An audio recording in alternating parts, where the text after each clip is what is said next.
교수님, 최근 자영업자 수가 수만 명 단위로 줄어들고 있고 또 폐업이 100만 건을 넘었다는 통계도 나오고 있는데요. 지금 자영업 구조에서 지금 어떤 일이 또 벌어지고 있는지 궁금합니다. 지금 우리나라는 전 세계에서 평균보다도 한 2배 이상 많은 자영업자가 많습니다. 우리나라는 지금 현재 베이비 붐 세대가 많이 은퇴를 하고 있고, 지금 우리가 보통 60세가 이제 정년이잖아요.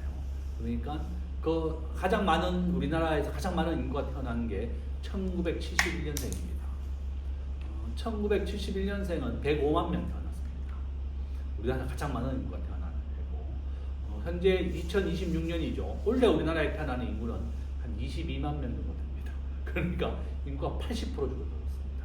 그러니까 1971년생부터 해서 그 이전 세대들이 노후 대비를 못했기 때문에 자영업을 하는 겁니다. 보통 퇴직금 3억, 5억 정도 받으면 치킨집을 하거나 커피숍을 차리는데 2025년 말 기준으로 우리가 100만 개가 폐업을 했고 90만 개 정도가 창업을 했습니다. 약 한 10만 개 정도 차이가 나는 정도로 10만 개가 더 많이 폐업을 했습니다. 자영업자가 그렇게 어렵다는 겁니다. 가장 큰 이유 중에 하나가, 여러 가지 이유가 있겠지만 저는 온라인 산업의 진출이 가장 큰 이유 중에 하나다 이렇게 보고 있습니다. 현재 작년에 우리나라 전체 소매 금액은 한 600조 원 정도 됩니다. 그런데 온라인 시장이 60%를 차지하고 있습니다. 쿠팡, 네이버, 카카오 온라인 시장이 전부 차지하고 있고, 대한민국은 인구가 5천만 명이 좁은 영토에 모여 살고 있습니다. 그래서 온라인 시장이 세계 1등입니다. 가장 큰 이유다. 그러니까 이런 온라인 시장이 계속 성장하고 있고, 우리 학자들은 앞으로 전체 소매 금액의 한 80%까지 온라인이 차지할 거라고 보고 있습니다. 그러니까 상가 지금 많이 비어 있는 데 많습니다. 미국이라든지 유럽에서도 상가 건물은 굉장히 어렵습니다. 오피스 건물은 어렵고 주거용 건물은 계속 올라가고 있습니다. 그런 또 하나의 추세다 이렇게 보고 있고, 자영업 하는 것도 정말 조심히 해야 됩니다. 저는 항상 자영업 하시는 분들에게 해외에 많이 나가거라 합니다. 미국과 일본에는 있지만 한국에 없는 브랜드를 가져와라. 제가 이번에 미국에 출장을 갔더니 미국 사람들은 맥도날드보다도 오히려 캘리포니아에 이번 출장을 갔었는데 인앤아웃이라는 햄버거가 있더라고요. 거기는 야채나 오이, 그 뭐라 그러죠? 우리가 양파, 일단 토마토를 추가로 더 넣어줍니다. 저는 맥도날드에서 한 번도 그런 걸 못 봤습니다. 현장에서 감자를 썰어서 현장에서 감자를 구워줍니다. 야, 깜짝 놀랐습니다. 그래서 인앤아웃이라고 하는 이제 세계적인 브랜드, 그런 걸 가져오십시오. 자영업을 하는 것을 무턱대고 하지 말고 미국, 일본, 선진국으로 여행을 가서 한국에 없는 브랜드를 가져오는 것도 하나 좋은 성공의 방법이다. 이런 추세다. 이렇게 좀 봐야 되겠고, 절대로 급하게 하지 마시고 본인이 가장 잘하는 분야를 해야 됩니다. 이와 같이 자영업 하시는 분들이 지금 가장 어려운 상황이고, 창업하는 것을 정말 조심해야 되겠다 이렇게 말씀을 드립니다. 네, 요즘에 아까 일부에서 교수님께서 K자 양극화 말씀하셨는데 산업도 K자 산업이라는 말이 있다고 했습니다. 그래서 반도체나 로봇, AI 쪽은 올라가는데 이 내수 자영업은 반대로 이제 내려가는 모양새 때문에 그렇게 말하는 것 같은데요. 이 격차가 이게 단순히 경기 문제인지 아니면은 그 구조적 전환, 그런 변화라고 봐야 될지 궁금합니다. 저는 전 세계가 지금 현재 온라인 시장, IT입니다. IT, 그다음 인공지능, 인터넷 이런 것으로 확산되고 있습니다. 그러니까 우리가 동네에서 물건 하나 파는 것보다 아마존에 물건을 올리면 전 세계 80억 인구가 그 물건을 보고 구매를 할 수가 있는 겁니다. 바로 세계화 시장이다. 우리 대한민국은 5천만 명이 모여 살지만 전 세계 인구는 80억 명입니다. 영어로 되어 있고 영어로 기반한 아마존 같은 경우입니다. 그러니까 우리가 동네 지역에서만 파는 것이 아니라 바로 인터넷이 되고 유튜브의 시대다. 유튜브는 우리가 영상을 올리게 되면 전 세계 80억 명이 시청을 할 수가 있는 겁니다. 바로 이와 같이 본인이 사업을 하더라도 전 세계인을 상대로 영어와 IT, 인터넷을 통해서 꼭 접목을 해야 됩니다. 지금은 생산의 4대 요소가 토지, 노동, 자본, 바로 4가 모바일의 시대입니다. 인터넷과 모바일, 스마트폰과 인터넷을 어떻게 활용할 것이냐, 바로 여기에 자영업의 성패가 걸려 있다. 그러면 본인의 신산업, 자기의 생활의 불편함을 들어주는 것이 바로 사업의 아이템입니다. 환전을 할 때 수수료가 너무 많이 나가기 때문에 토스를 만들었습니다. 서울대 나온 치과 의사가 만든 게 토스입니다. 본인이 생활을 하면서 불편함을 겪었기 때문에 치과 의사가 토스를 만들었고 바로 야놀자를 만들었습니다. 생활의 불편함을 들어줄 수 있는 것이 바로 창업이고, 바로 어떻게 하면 인터넷과 모바일, 스마트폰을 연계할 것인지 이렇게 참고하라고 말씀을 드리겠습니다. 네, 그러면 이 조사 중에 최근에 가장 먼저 타격을 받을 업종이 요식업이라는 분석이 많더라고요. 네, 외식 대신에 밀키트나 뭐 편의점, 집밥 소비가 늘어나고 있는 추세 때문에 그렇다고 하는데, 이런 변화가 일시적일지 아니면 되돌리기 어려운 추세라고 볼지. 저는 이것은 일시적인 게 아니라 계속 될 것이다. 바로 일본과 우리나라 똑같습니다. 일본은 1억 2천만 명의 인구가 있습니다. 한국은 5천만 명입니다. 일본은 우리의 가까운 도시입니다. 우리 대한민국이 작년에 한 1,000만 명이 일본을 방문했습니다. 300만 명이 우리나라에 방문했습니다. 1인당 국민소득이 한국은 36,000달러, 일본은 35,000달러입니다. 한국이 일본보다 더 잘 삽니다. 1인당 국민소득. 일본에 한번 가보십시오. 비행기 왕복으로 가면 제일 싼 것은 10만 원이면 갔다 옵니다. 일본에 혼자 먹는 밥 먹는 사람, 혼밥, 혼술, 그런 시대가 오고 있습니다. 모든 지금 카운터에 돈 받는 거 없습니다. 전부 다 우리나라도 마찬가지죠. 제가 10년 전에 일본에 갔을 때 돈 계산을 전부 다 키오스크에 주문하는 걸 보고, 야, 한국에는 언제 올까 했더니 지금 완전히 키오스크 시대가 왔습니다. 바로 앞으로 우리가 5년 뒤, 10년 뒤는 바로 일본이다, 이렇게 보시면 되겠고, 이 요식업은 계속 어려워진다. 밀키트, 우리가 주문해서 먹거나 혼자 먹거나 사와서 집에서 먹습니다. 바로 이런 것 때문에 요식업이나 창업 정말 신중하게 해야 되겠다, 이렇게 말씀을 드립니다.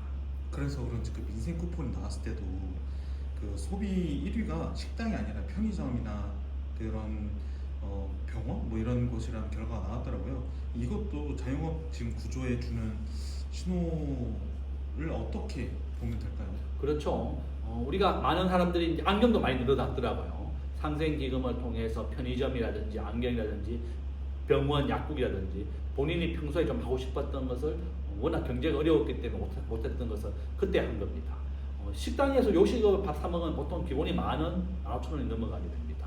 지금 서울의 평균 음식 가격이 10,000원을 넘어섰습니다. 그러니까 정말 돈이 어렵다, 귀하고 어렵다는 거죠. 이와 같이 편의점에서 사면 한 반값에 살 수 있기 때문에 더 늘어나고 있다. 저는 이러한 추세는 앞으로 계속 이어질 것이다. 경제가 지금 양극화로 계속 벌어지고 있습니다. K자입니다. 좋은 부자들이나 돈 있는 사람들은 더 많아지고 어려운 사람들은 더 어려워지고 있습니다. 바로 이런 이유 때문에 요식업은 어려워질 것이고, 이런 추세는 계속될 것이고, 가까운 일본에 가서 많이 봐라, 이렇게 말씀을 드립니다. 네, 그럼 이런 소비 변화가 앞선에서는 이제 트렌드 관점에서 좀 봤는데, 그렇다면 이제 가계 소득의 실질 그 소득 정체나 부채 구조 때문에도 이런 현상이 일어날까? 그렇죠. 지금 현재 우리나라 가계부채 계속 증가하고 있습니다. 지금 정부는 가계부채를 줄이겠다 또는 집값을 잡겠다고 대출 안 해주고 있는데, 저는 이것도 참 걱정입니다. 지금 현재 우리나라에서는 은행에 3개월을 연체시켜버리면 은행이 지금 자기 집을 경매로 넘겨버립니다. 은행의 연체율은 0.5%가 되지 않습니다. 이와 같이 가계부채는 점점 더 많아지고 국가부채, 가계부채, 기업부채가 이제 늘어나게 되는 거죠. 저는 정말 우리가 위기에 대비해야 되겠다. 우리 개인들 스스로가 대비해야 됩니다. 각자 도생의 시대다. 우리 국민들 스스로가 대비해야 됩니다. 정부만 믿어서는 절대 안 된다, 이렇게 말씀을 드립니다. 그럼 그런 요인 때문에 그 요식업 종의 그 수요들이 줄어들어서. 그렇죠. 오히려 위기에 대비하고 현금을 비축하기 위해서 많은 사람들이 외식을 안 하고 돈의 지출을 줄이고 그렇게 알뜰하게 살고 있다. 지금 가장 중요한 것은 본인이 알뜰하게 살고 소비를 줄이고 저축을 하는 것이다, 이렇게 볼 수가 있죠. 네, 그 다음으로 그 교육이나 레저, 영화관이나 심지어는 캠핑도 몰락하고 있고 건설계까지 줄줄이 타격을 받고 있잖아요. 근데 이제 이게 업종은 다르지만 그 어떤 공통점이 있다고 보시는지 궁금하고 그 어떤 유형의 산업이 지금 가장 취약할지도.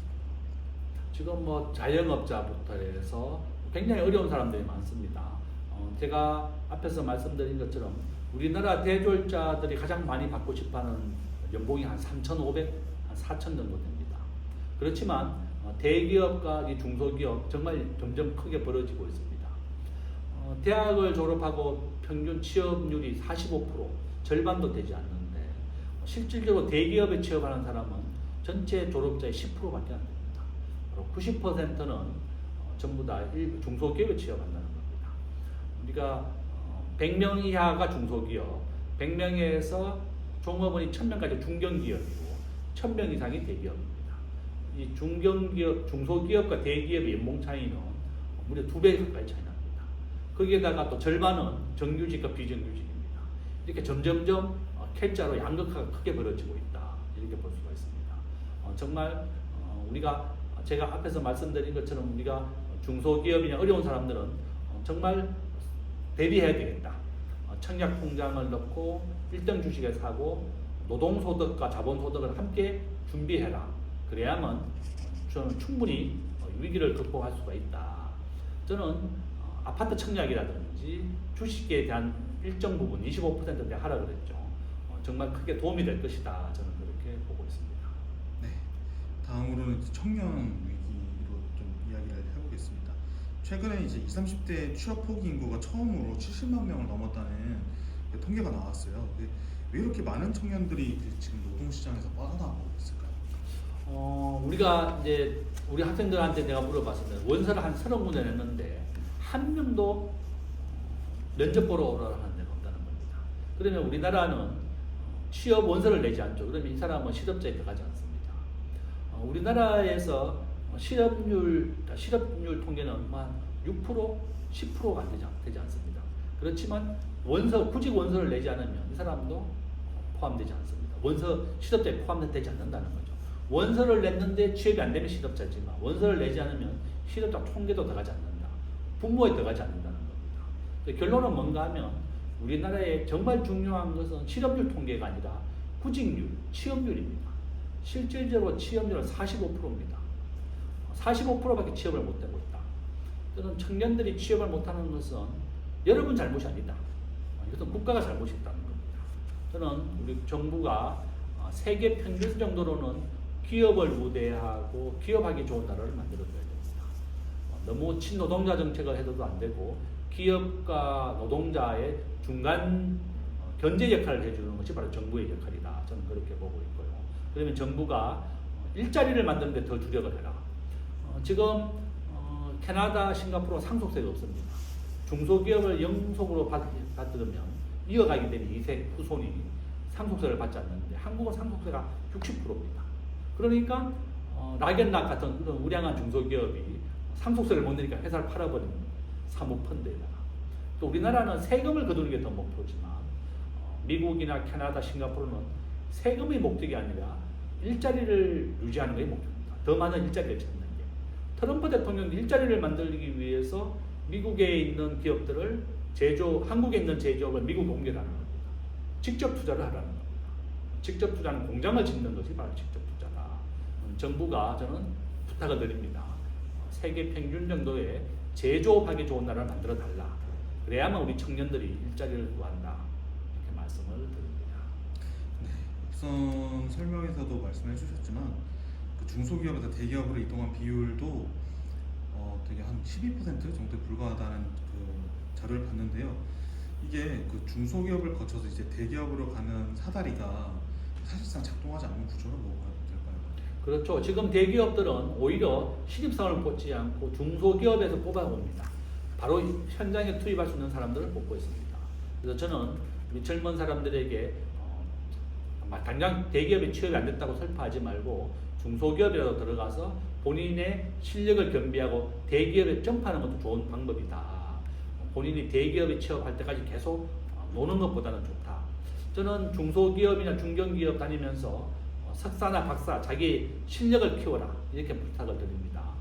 끼물 더 키우겠다 이렇게 하면서 또 사표 내고 유학 가겠다 이렇게 그런 창업할 때 이렇게 하지 말고 본인이 다니는 직장에서 최고가 될 수 있도록 석사, 박사까지 공부를 해라.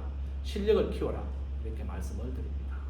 한편으로는 그 대기업으로 이제 점프할 수 있는 비율이 또 워낙에 적다 보니까 그냥 그것만 보고 이제 포기하게 되는 현상 때문에 이렇게 말이 많이 나오게 되는데 이게 청년들의 선택에 물론 이제 도전을 하고 그런 것도 좋지만은 사실상 이제 대기업을 가려면 중소기업으로 거쳐서 이렇게 가는 것도 이제 힘들다 그러네. 그러면 이제 이거는 내가 포기하겠다 이런 수순으로 가는데 영향을 미쳤다고 보십니까? 저는 그런 좀 비율이 작지만 그래도 지금 대기업들은 오히려 신입사원을 뽑는 것보다는 실력이 있거나 또 중소기업에서 실력을 겸비한 사람 뽑는 채용이 늘어나고 있습니다. 상시 채용이 늘어나고 있습니다. 바로 이렇게 실력을 키우고 자기의 능력을 보여주는 것이 필요하다. 저는 대기업 취업할 때까지 취업을 재수하는 것보다는 중소기업, 중견기업에 가는 것도 좋다. 거기에서 꼭 그 현 시대만 머물지 말고 석사, 박사 공부를 해라. 지금 석사 과정은 온라인으로 충분히 가능합니다. 박사 과정도 주말에도 가능합니다. 그래서 계속 공부도 하면서 실력을 키워라. 이렇게 부탁을 드립니다. 네. 그래서 불과 몇 년 전만 해도 출생아 수 감소 때문에 청년 고용 문제는 자연히 풀릴 것 이런 전망도 있었는데 지금은 이제 오히려 취업 한파가 더 심해졌잖아요. 그래서 이게 어떤 요인이 이런 야상을 뒤집었다고 보시는지? 그것이 가장 큰 이유는 우리나라의 취업률이 45%입니다. 청년 취업률. 청년의 취업률은 19세부터 한 35세까지를 청년이라고 봐서 우리가 취업률을 통계를 조사하는데요. 이와 같이 한국에 지어야 될 공장들이 다 미국, 베트남, 인도로 가고 있습니다. 바로 우리가 막상 고용하려고 하면 공장에 핸드폰, 스마트폰, 삼성은 지금 한 대도 한국에서 만들지 않습니다. 다 베트남이나 인도에서 만들고 있습니다. 가전제품도 마찬가지입니다. 한국에서 공장에 일을 하려고 하는 사람이 없더라. 그래서 바로 해외로 공장을 옮기고 있습니다. 저는 정부가 그 역할을 해줘야 되는 겁니다. 미국이나 싱가포르 수준으로 세금을 낮춰줘라. 싱가포르는 법인세가 17%고요. 아일랜드는 법인세가 12%. 미국은 지금 21%입니다. 평균이. 트럼프는 15%까지 법인세를 낮추겠다고 예고되어 있습니다. 한국은 법인세가 26%예요. 노란봉투법 3월부터 시행이 됩니다. 누가 한국에서 투자를 하겠느냐? 한국의 외국인들 투자를 꺼리는 가장 큰 이유가 바로 강력한 노조 때문에 그렇습니다. 저는 정부가 기업과 노동자의 균형적인 역할을 좀 해달라. 외국인들 더 많이 투자를 하게 만들어 달라. 이렇게 부탁을 드립니다. 앞으로의 미래에 대해서도 이제 여쭤보지 않을 수 없는데요. 그 비경제활동 청년이 계속 늘어나서 이게 구조적으로 고착화 만약에 되면 이게 개인의 문제를 넘어서 우리 사회 전반 그리고 경제 전반에 부담이 또 쌓일 것 같기도 합니다. 교수님 보시기에는 이런 변화가 드러날 어떤 가능성이 가장 큰 경제적 충격 어떤 거라고 보실지 궁금합니다. 저는 우리 청년들이 굉장히 지금 어렵습니다. 취업률도 45%밖에 안 되고 출생률은 23%로 지금 현재 0.78명 정도 됩니다. 그러니까 굉장히 미래가 암울하다. 저는 오히려 이렇게 낙심하지 말고 좀 더 많이 기회라고 생각해라. 저는 제가 지난주에 이제 미국에 출장을 다녀왔는데요.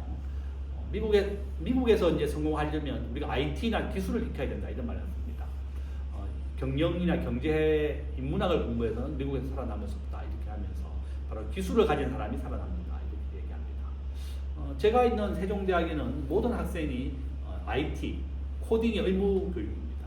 저는 앞으로 이 미래 세대는 바로 이런 코딩, IT가 여러분의 가장 중요한 자산이 될 것이라고 보고 있습니다. 그러니까 영어 공부, 외국어 공부도 계속하면서 IT 실력을 키워라. 앞으로 인터넷과 IT 시대다. 그러면 바로 이 컴퓨터의 언어가 바로 코딩입니다. 꼭 함께 배워놔야 되겠다. 이렇게 부탁의 말씀을 드립니다.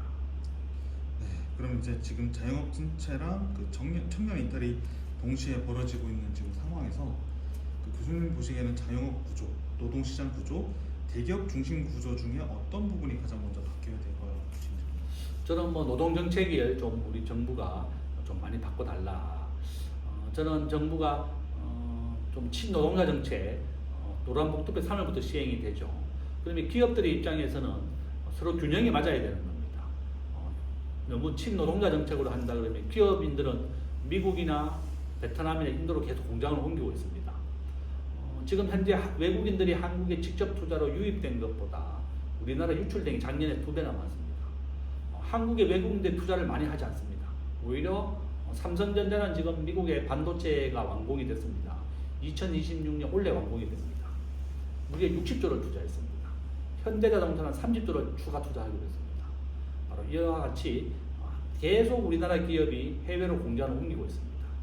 정부가 바로 한국에 공장을 짓도록 기업을 우대하고 기업하기 좋은 나라를 만들어주는 것이 가장 좋다, 이렇게 말씀을 드립니다.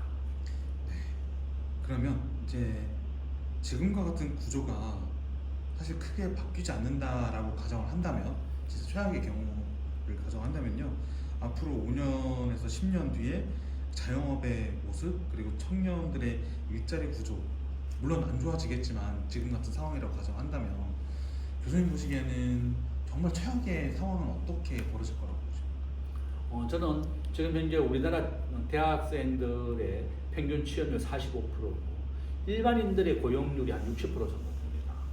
그러니까 우리나라 전체 근로자가 한 2,300만 명 정도 되는데요. 대학을 졸업하고 취업되는 일이 절반도 되지 않습니다. 저는 정말 정부가 이렇게 기업을 우대하지 못하고 지금 4차 산업혁명 우버라든지 에어비앤비가 한국에는 금지되어 있습니다. 우버라고 하는 것은 자기 집에 있는 자가용을 가지고 택시 영업을 하는 겁니다. 택시 기사들의 일자리를 보호하기 위해서 정부가 우버를 금지시켰습니다. 저는 한국에서 우버만 허용해도 한 30만 개 일자리가 생길 것이라고 봅니다. 이 4차 산업혁명을 전격적으로 허용을 해라. 저는 미국이나 호주나 전 세계가 다 허용을 하고 있는데 한국만 지금 4차 산업혁명을 다 금지시켰습니다. 이렇게 이런 신산업을 허용해야만 청년들의 일자리가 생길 것이다. 저는 이와 같이 호주는 우버가 벌어들인 돈의 10%가 택시에 기부가 되면서 함께 상승을 하고 있습니다. 우리 정부가 나아가야 할 길은 바로 4차 산업혁명의 신산업을 허용하는 것이다, 이렇게 말씀을 드립니다. 네, 이 부분은 여기서 마치도록 하겠습니다.